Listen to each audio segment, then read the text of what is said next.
That is destruction, man. Hey, what's crack-a-lackin', ladies and gents, boys and girls? It is your host with the most, the voice of resistance, the embodiment of persistence, the one and only Metal Fingers. Hope we're all doing well today.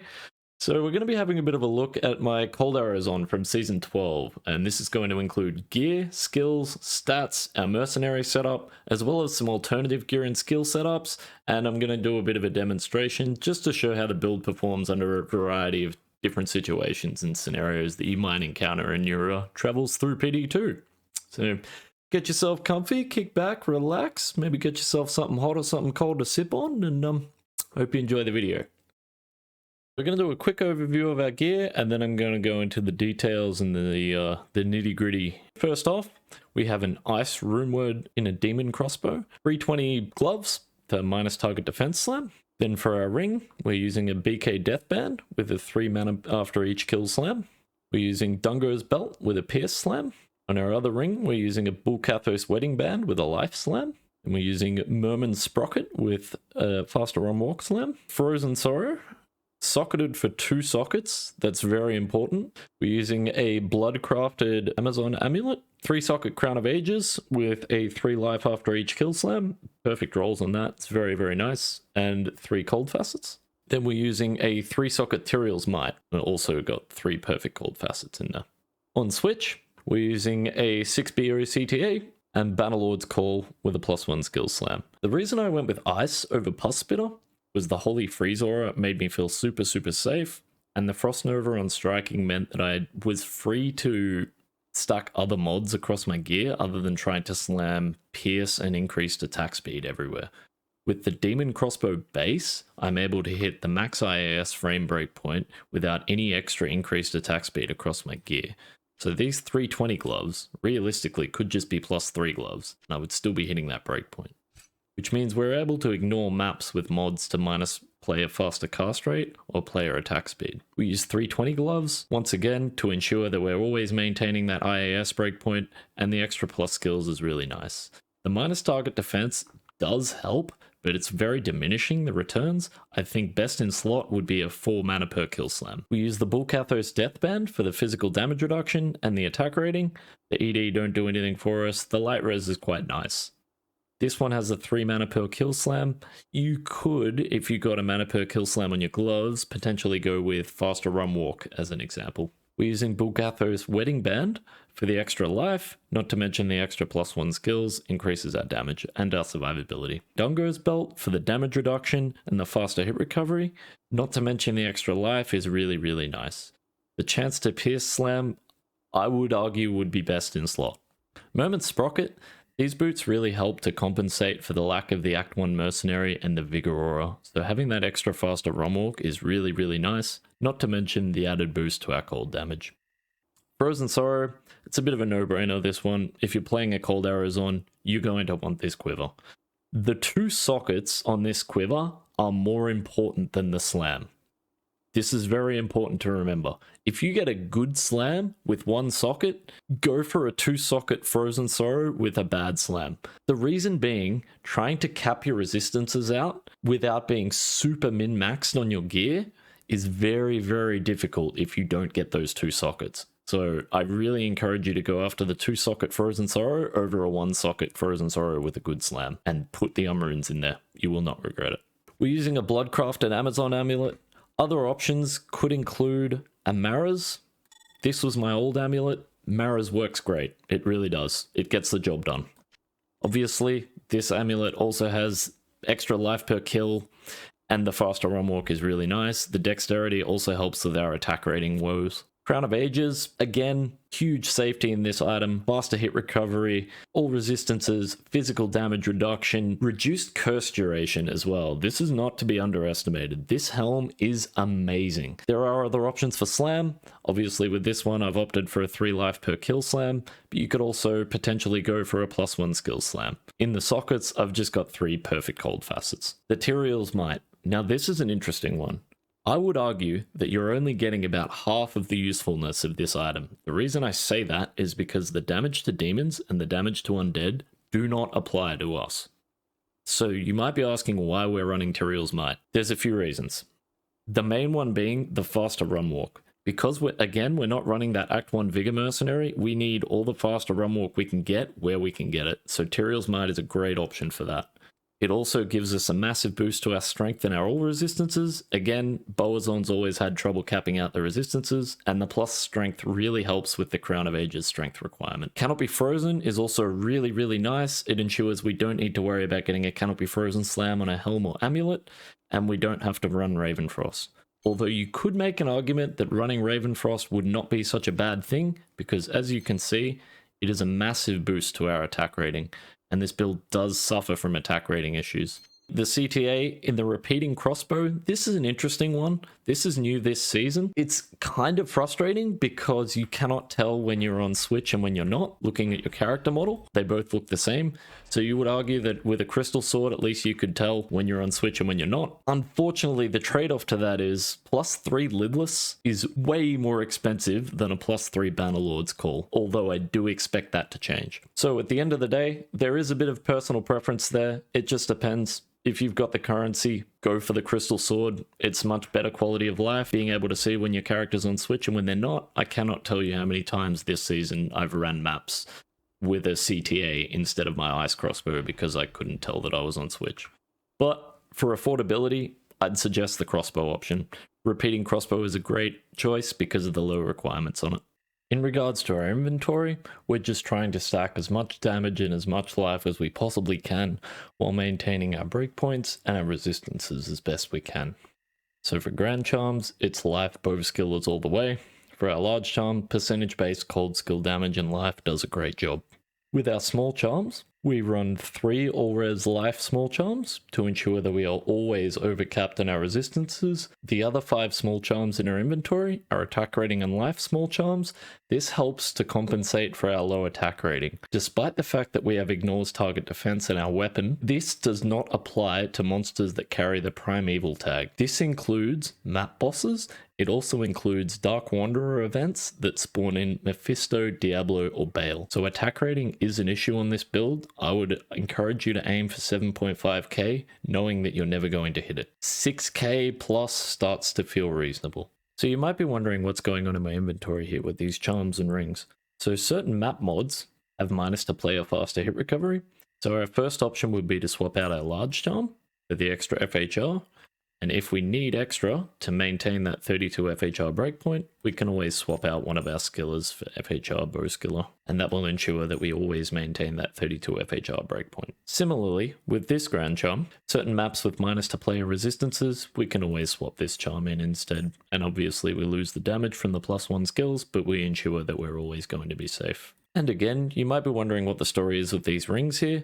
So different maps carry with them different damage types. Say you're running a Phlegathon or a City of Ure, I would suggest swapping in the Dwarf Staff for the extra bit of fire absorb. Of course, you're trading out a bit of damage, but survivability will ensure that you come out of the map in one piece. And again, the Wisp Projector, if you're running Ashen Plains or you're running Sanitarium maps, I'd highly encourage throwing in a Wisp Projector over your Bulkathos Wedding Band. You're going to trade a bit of maximum life, but you get that extra lightning absorb to help you with the Burning Souls, for example. To summarize that, looking at our character sheet, important things to note: capped resistances, 30% plus damage reduction. That's including the 10% we get from our Mercenary's Defiance Aura. At least 32 faster hit recovery. Our max IAS frame breakpoint. 1 Pierce Slam somewhere on our gear.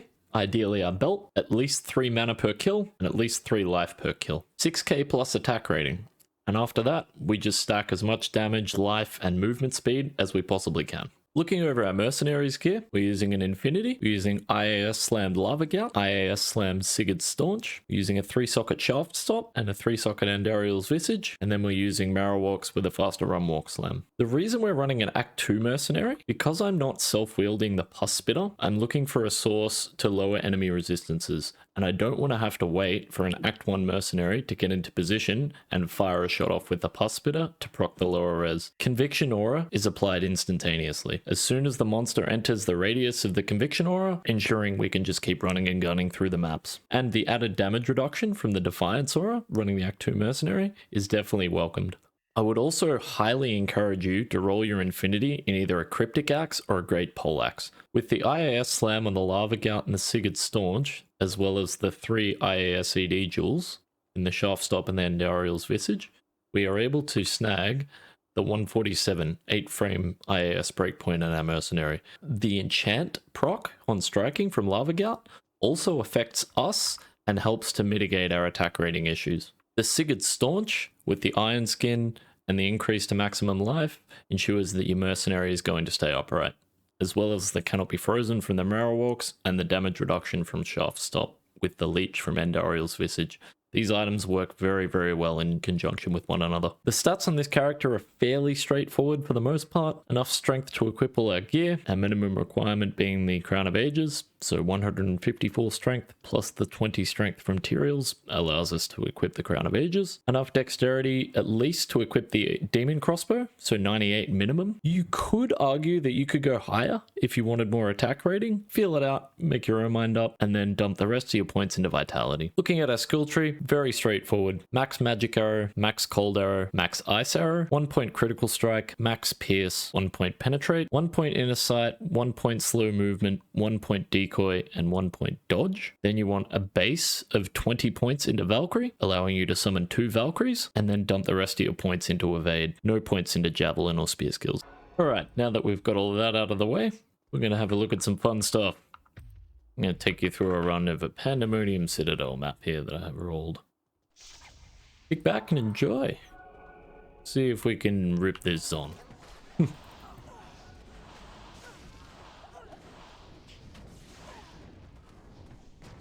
We follow the left wall in here.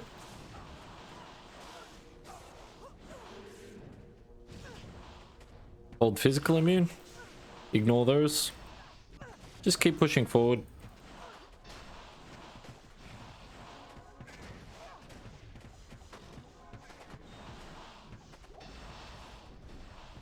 As you can see, there is no lack of DPS on this build.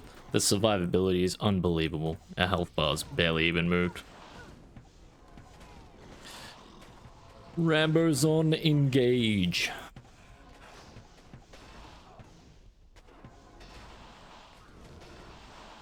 Boss on the left side, this is ideal.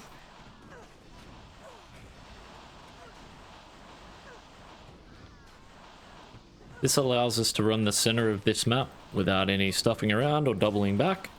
We can just run it, follow our nose and run it logically. Notice I've lost a Mercenary. Not a big issue as... I've lost a Valkyrie. Not a huge issue as it is quite common that your Valkyries will die on map bosses.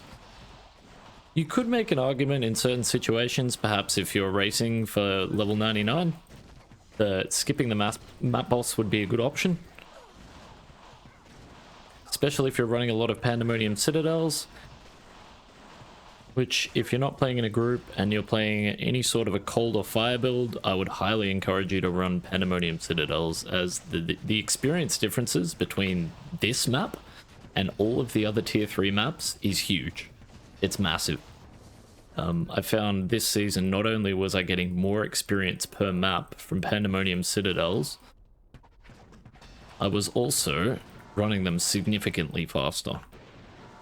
So for the cold immunes, you've got a couple of options. You can rely on the Mercenary and the Valks, switch to Magic Arrow to back them up with a bit of extra damage, or you can just ignore them.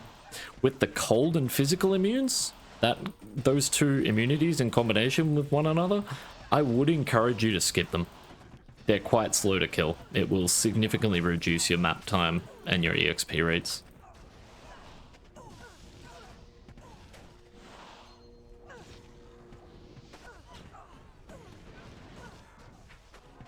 Resummon our Valkyrie, keep pushing forward.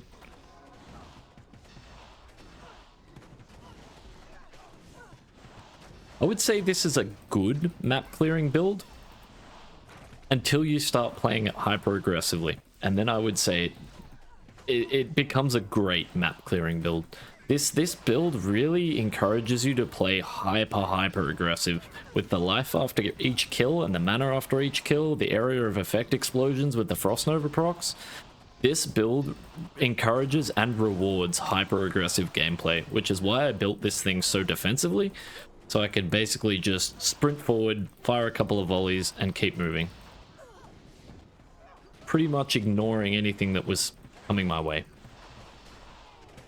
There are a couple of mods that you do want to watch out for in maps. Concentration aura will basically mean that your evade and your dodge are doing nothing. So keep that in mind. Holy Freeze Aura is actually really spooky if you're playing this character as well. As Holy Freeze Aura, this character loves to stick and move. And if you get in the habit of... You get into rhythm with this character, you get used to how fast you can sort of shoot, how long the attack animation is, and you get used to sticking and moving on the build. The problem is, when the Holy Freeze Aura comes in, it kind of tends to come out of nowhere, and all of a sudden you find yourself just standing on the spot, and it becomes very rippy. So I would say Concentration number 1, Holy Freeze number 2. They are the spookiest auras that I've sort of encountered. Obviously Conviction Aura if you're facing Tainted, or Damned as they're called in this map, can be very spicy, especially if you're popping the evil urns. You have to be really careful that you don't get a massive pack of Tainted multi-shot dropped on top of you with, you know, Conviction Aura or something like that, because they can really hurt. Which is why we overcap our lightning resistance the way we do, just to help deal with the situation that may present itself. You know, this is a hardcore character after all, so you only get one chance, right? We want to make sure that we're exiting maps the same way we're entering them. Standing vertical. But as you can see, it's a pretty straightforward playstyle. Just run forward, fire a couple of volleys, let the Frost Novas and the Valk's Mercenary do the rest. With the enchant proc from the Mercenary, we're actually dealing 3 types of damage, I guess, or 4. I guess I've got the Mercenary's physical damage, I've got the lightning damage from the Valkyries, I've got the extra fire damage from the enchant proc, and the cold damage from my cold arrow, which is pretty cool. I have not tested this build in dungeons. I suspect it would be kind of slow if it's doable at all, but I suspect that it's probably not realistically achievable. Of course, Cursed and Might Aura can get spooky if you're taking big hits, as we did there.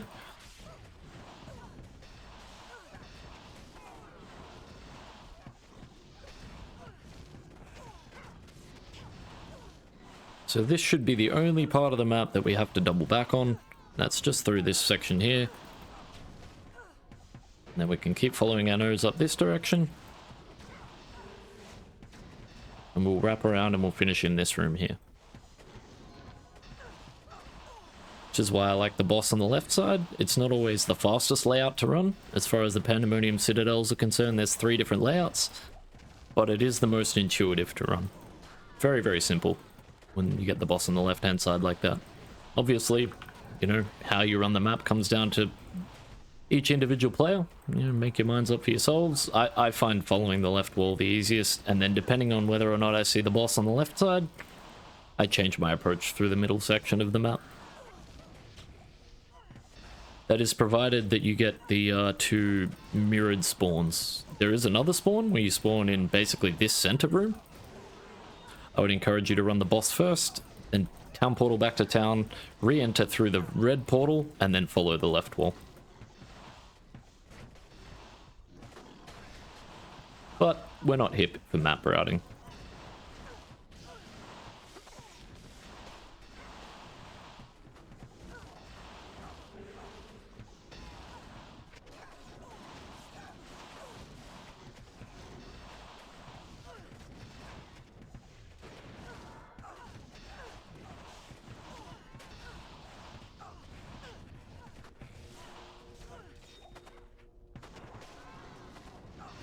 But as you can see, the build is super safe. There was one part of the map where we actually saw our health globe move, and the rest of the time, we barely even took damage. This is a great build. If I had to sum this build up in one word, destruction. If I had to sum it up in one phrase, the most fun you can have with your pants on. It is amazing. I will really miss this build next season. As an alternative to that setup, if you enjoy running all types of maps, for example, maps featuring cold immunes, such as this Throne of Insanity, there is an alternative option to this. And while it doesn't feel as good if you're racing for level 99, if you aren't in a rush and you enjoy full clears, you enjoy exploring all the amazing content that PD2 has to offer, I would suggest going with a build similar to this. There is some caveats with this though. You do need minimum 3 +1 skills slams across your gear for this to work. The reason being, it relies on having 3 Valkyries to deal with the cold immune. So we're going to spec this together. Once again, max magic arrow, max cold arrow, max ice arrow. We go 1 point critical strike, we max pierce, then we go 1 point evade, 1 point inner sight, 1 point slow movement, 1 point decoy, 1 point dodge. Then we max Valkyrie. From here, we put 1 point into jab, and then our other 3 points go into power strike. The reason for this is because of the Valkyrie synergy. Now the Valkyries have all this excellent lightning penetration thanks to the pierce synergy, but what they lack is base damage. Our base damage comes from the extra points that we invest into Valkyrie and the synergy from power strike. This doesn't really work without it. The other problem with that is I'm level 99, so it's a little unrealistic, I think. Because I've only got 3 +1 skills on my gear, I'm having to rely on battle command for the 4th +1 skills. That allows me to get to level 30 Valkyrie, which allows me to summon the 3rd Valkyrie. Once again, BC, BO, summon our 3rd Valkyrie, and we go. The only cold immunes in here are the Doomcasters, which is unfortunate, but thankfully Doomcasters have a fairly low life total, so your Valkyries and your Mercenary shouldn't have too much trouble knocking them over. And with the introduction of melee splash damage in PD2, they go down quite easily. Wow. That's very me. I've found more Jar runes this season than any other high rune. That's unbelievable. What the hell? They just keep coming. But as you can see, obviously you're not going to be breaking records with this setup. You lack the move speed from the extra points into evade. But having the 3 Valkyries is really, really nice, especially when you start to push into these hallway areas. As you can see, there's a few stragglers behind there. But for the most part, the Mercenary and the Valkyrie do a really, really good job cleaning them up. I'm going to follow the right wall in here. And once again, just keep moving and shooting. Watch those demons drop and apparently watch high runes fly out.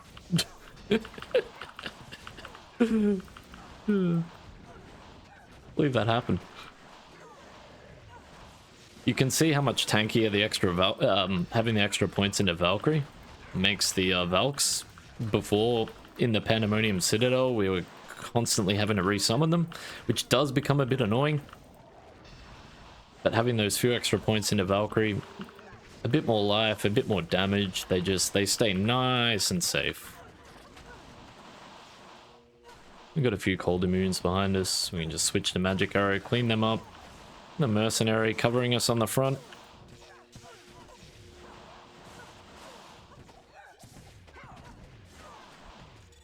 And we keep moving forward. And once again, not as fast, but if you want to experience all the amazing content that PD2 has to offer, this is a great way to do it. Unfortunately, the caveat being, as I said, I am also level 99, so I don't know how realistic this is. But maybe it's one of those things where once you reach 99, you can have a bit of a mess around with it, you know. Once you're at that point in the game, you've got the freedom to sort of make Sanctuary your own, right?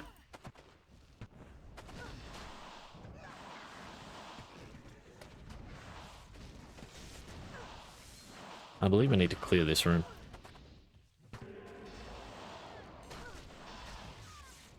And as you can see, our ability to just ignore incoming damage and keep powering forward is unbelievable. We are able to rely so thoroughly and so heavily on our massive damage reduction, our capped resistances, and our huge faster hit recovery breakpoint. It makes things super, super safe. I'm sick of goblin events. My 99 grind would have been 1 day faster if it weren't for goblin events. Damn it. So as you can see, the magic arrow is not very effective, but the Mercenary and the Valkyries absolutely annihilate the cold immunes.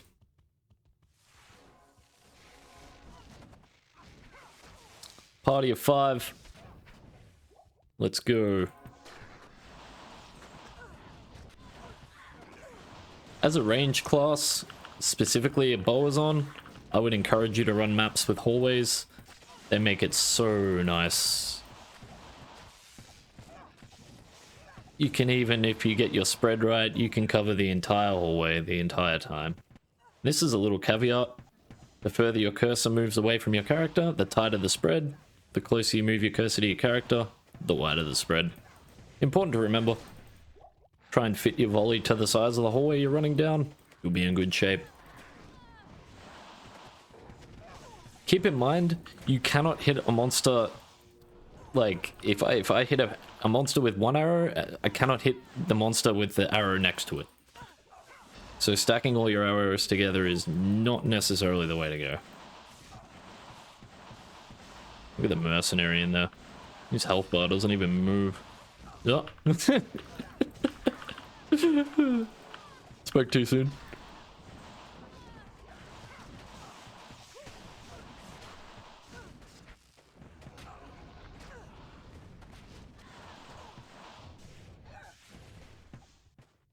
The life on each kill in a map with this sort of density. This map also has +1 area level on it. I have not used a single juvie. This is where I run mana potions, despite the fact that I'm insanely stacked on gear and wealth. Old-fashioned, I guess.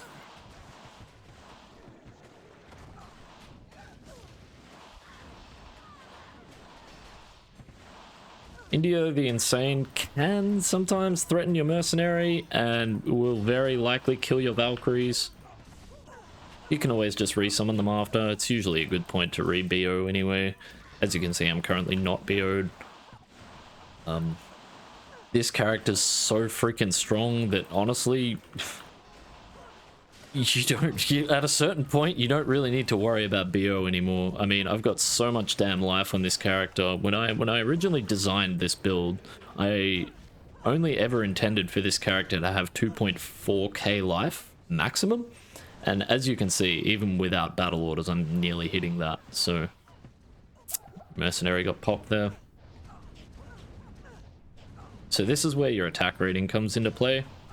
As you can see, we are missing, despite the fact that our weapon has ignores target defense on it. And that's just because map bosses are counted as primevals. And any monster that carries the primeval tag is immune to such mods. I'm just gonna head back to town quickly. Grab some pots, dispose of the jar. What is it? Recover our Mercenary. Recast BC and BO. Resummon our Valkyries. And we can keep going. Oh, wrong portal.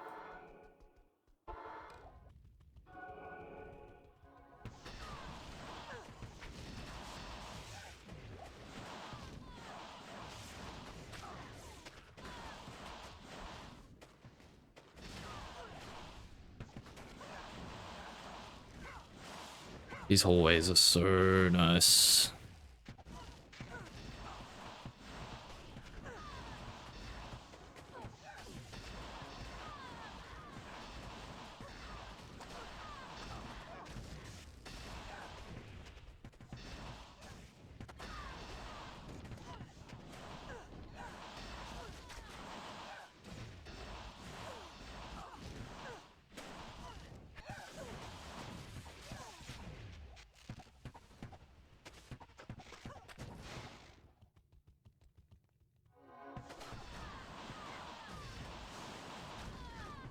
There are those two dead-end rooms.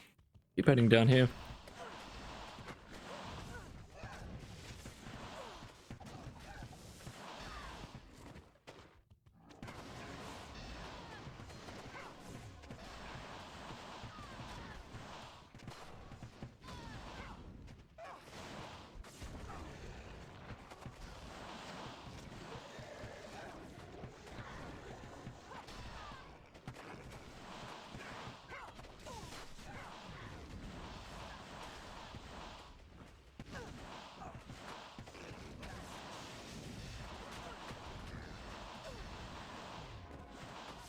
If you're coming from Diablo 2 Resurrected, it's worth keeping in mind those suicide minions in PD2 actually hurt. Despite the fact that it looks like they're not doing anything other than knocking me back, I can assure you they hurt. And keep that in mind when you're sprinting forward through these mobs.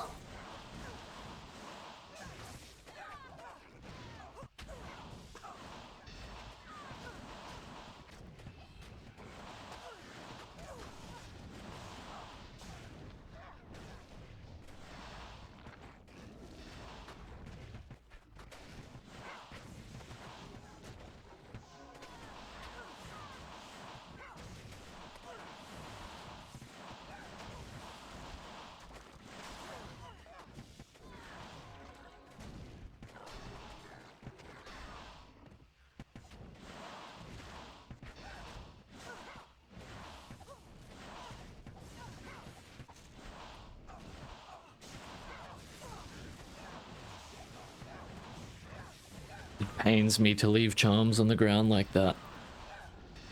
But my season is over.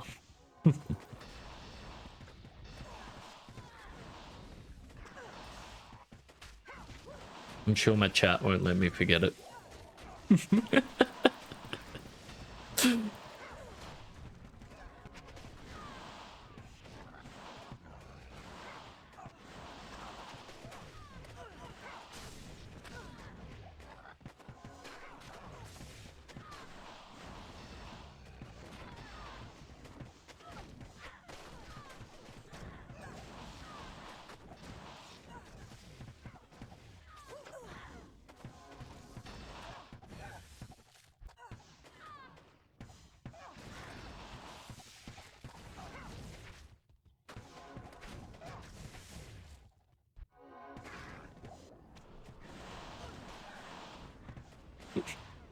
God, that's satisfying. Oh, I love it. Oh god, I'm gonna miss this build, guys. I'm gonna miss this build. Still haven't quite decided what I wanted to run next season. As you can see, full clear, sub 12 minutes. While it's not the fastest, there is definitely faster builds out there. It's still very, very effective. It is super, super safe to run. And with the 3 Valkyries, you're able to clear any map you like. So if you don't want to cherry pick your maps, I would suggest this build as an option. Once again, like I said though, you do require 3+1 skills slams on your gear minimum. The problem with that is, if you're running Ice Bow, you want -2 enemy cold resistance on your quiver. So you're kind of stuck for your +1 skills slams if you're going for a best in slot setup, because if you're not running 4 skills, as you just heard, game makes a check, and if your BC is fallen off, you will no longer be at 30 points into Valkyrie. You won't have enough to be able to summon 3 Valks. The game will make a check, and it will desummon one of your Valkyries, which is why I would encourage you to get 4, but if you can't, 3 minimum, and then your 4th comes from Battle Command. You could go for 2+1 skill slams on your amulet if you're insanely lucky, and then a +1 skill slam on your helm, and then the Annihilus. I think that would be the best way to run this setup. One more thing I'd like to talk about in regards to this cold arrows on is bossing. I don't recommend bossing on this character. It's really, really bad. The single target DPS, look, it'll get you through map bosses, Dark Wanderer events and things like that, but it's not great. However, I will say, Uber Ancients is a bit of a joke. So one of these setups, we obviously are running the 3 Valkyries. We'll do a run, and then I'll respec, and then we'll run it again. There's not a huge difference. You watch how fast the Valkyries fall. They're kind of useless. I wouldn't even bother summoning them. So pop your Ancients in a counterclockwise direction. Try and avoid him whirlwinding directly onto you. You do still have to watch out for the whirlwind, just in case he whirlwinds through your Mercenary, which will very likely happen. If he's standing closer to you than your Mercenary, then you want to kite back and reset your positioning. But Madork's Thunderstorm is basically going to annihilate our Valkyries, even with all those points into it.